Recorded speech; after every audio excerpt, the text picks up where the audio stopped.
وبركاته. الحمد لله الفتاح المنان ذي الطول والإحسان على سائر الأديان نبينا محمد، وأشهد أن لا إله إلا الله وحده لا شريك له، وأشهد أن محمدا عبده ورسوله. أما بعد، فقد قال الله تبارك وتعالى في القرآن المجيد والفرقان الحميد: أعوذ بالله من الشيطان الرجيم، بسم الله الرحمن الرحيم، وأن هذا صراطي مستقيما فاتبعوه ولا تتبعوا السبل فتفرق بكم عن سبيله. محترم صدر انجمن، حکم صاحبان، مشفق و مربی اساتذہ کرام اور میرے چھوٹے بڑے علمی ہم سفر ساتھیوں، آج کی اس پررونق بزم میں میرا عنوان ہے ہندوستان میں اسلامی تشخص کی بقا اور علماء کی ذمہ داریاں. معزز سامعین کرام، یہ ایک ایسا اہم موضوع ہے جو ہم سب کی توجہ چاہتا ہے. اسلامی تشخص کسی بھی مسلم معاشرے کا وہ عنصر ہے جو اس کی انفرادیت، روحانیت اور دین پر استقامت کو ظاہر کرتا ہے. ہندوستان جیسے متنوع اور کثیر المذاہب ملک میں جہاں مختلف ثقافتوں اور مذاہب کا سنگم ہے، مسلمانوں کے لیے اپنی شناخت اور دینی اقدار کی حفاظت بہت ضروری ہے. میرے محترم، اسلامی تشخص قرآن و سنت پر عمل کرنے کا نام ہے.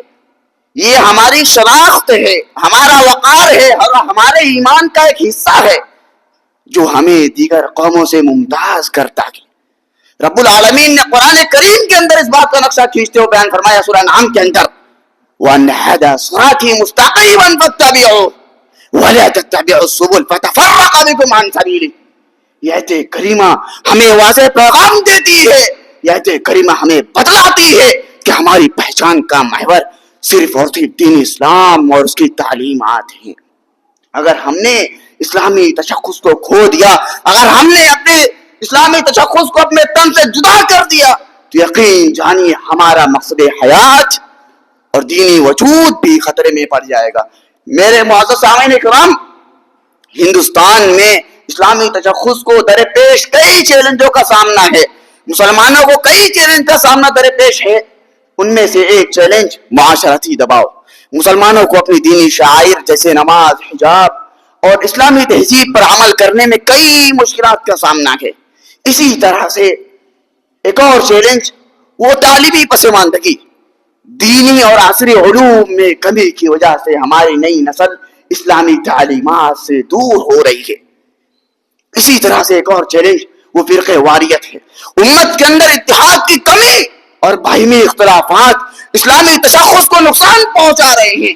اسی طرح سے ایک اور چیلنج وہ اسلام کے خلاف پروپیگنڈا ہے. میڈیا اور دیگر ذرائع سے اسلام کو منفی انداز میں پیش کیا جا رہا ہے، جس سے ہماری نوجوان نسل متاثر ہو رہی ہے. میرے محترم، ان تمام باتوں کو مد نظر رکھتے ہوئے علماء کرام کی کیا ذمہ داریاں ہیں، علماء کرام کا کیا مقام ہے، علماء کرام کو رب العالمین نے سورہ زمین پر کیوں نازل کیا ہے، اس کا نقشہ رب العالمین نے قرآن کریم کے اندر کھینچا ہے. فرمایا: انما یخشی اللہ من عبادہ العلماء. اللہ کے نبی نے بھی علماء کرام کی فضیلت کو بیان کیا ہے. نبی نے فرمایا: العلماء ورثۃ الانبیاء. میرے محترم، ان تمام باتوں کو مد نظر رکھتے ہوئے اللہ رب العالمین نے علماء کرام کو امت کی رہنمائی کے لیے منتخب کیا ہے. علماء کرام کی چند ذمہ داری میں آپ کے سامنے رکھوں. سب سے پہلی ذمہ داری تعلیم و تربیت. علماء کرام کو سماج اور معاشرے میں خصوصی طور پر توجہ دینی چاہیے. دینی اور دنیاوی تعلیم دونوں کو لے کر علماء کرام کو توجہ دینی چاہیے.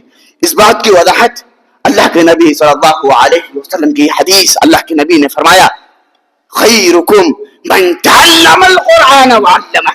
یہ حدیث مبارکہ اس بات کی گواہی دیتی ہے کہ مسلمانوں کو ایسے ادارے، ایسے مدارس قائم کرنے چاہیے جہاں قرآن و سنت کے ساتھ ساتھ عصری علوم بھی پڑھائے جائیں، تاکہ ہماری نئی نسل مضبوط بنیادوں پر کھڑی ہو سکے. اسی طرح سے علماء کرام کی ایک اور ذمہ داری وہ اتحاد و اتفاق کو فروغ دینا ہے. میرے محترم، اسلام اتحاد کا دین ہے. اسلام اتفاق کا دین، اسلام لوگوں کو جوڑنے والا دین ہے، اسلام لوگوں کو توڑنے والا دین نہیں ہے۔ رب العالمین نے قرآن کریم کے اندر اس بات کی وضاحت کرتے ہوئے بیان فرمایا وَاعْتَصِمُوا بِحَبْلِ اللَّهِ جَمِيعًا وَلَا تَفَرَّقُوا۔ یہ آیت کریمہ اس بات کی گواہی دیتی ہے کہ علماء کرام کو سماج اور معاشرے کے درمیان اتحاد پیدا کرنا چاہیے، اتفاق کو پیدا کرنا چاہیے، فرقے واریت کو ختم کر کے، اختلافات کو ختم کر کے تمام لوگوں کو ایک پلیٹ فارم پر جمع کرنا، یہ بھی علماء کرام کی ایک اہم ذمہ داری ہے۔ اسی طرح سے علماء کرام کی کوئی ذمہ داری وہ اخلاقی تربیت ہے۔ میرے محترم، اخلاق انسان کا وہ حصہ ہے جس سے سماج کے اندر، معاشرے کے اندر، اچھے کے دلوں کے اندر آپ کی بات پیوست ہو جاتی ہے۔ اس بات کی وجہ اللہ کے نبی صلی اللہ علیہ وسلم نے بیان فرمایا انما بعثت لاتمم مکارم الاخلاق۔ یہ حدیث مبارکہ اس بات کی گواہی دیتی ہے، اس بات کو بیان کرتی ہے کہ مسلمانوں کو سماج اور معاشرے کے درمیان عدل و انصاف جیسی صفات کو فروغ دینا ہوگا، اتحاد اتفاق جیسی صفات کو فروغ دینا ہوگا، سماج اور معاشرے کے درمیان سچائی اور امانت داری جیسی صفات کو فروغ دینا ہوگا۔ اتنا ہی نہیں، صبر و استقامت جیسی چیز کو بھی علماء کرام کو سماج اور معاشرے کے درمیان فروغ دینا ہوگا اگر اسلامی تشخص کی بقا چاہتے ہیں تو۔ اسی طرح سے علماء کرام کی ایک اور ذمہ داری اسلام کی صحیح تصویر کو پیش کرنا۔ میرے محترم، یہ جملہ بڑا ہی بھاری ہے اس دور کے اندر، علماء کرام کو اسلام کی صحیح تصویر پیش کرنا۔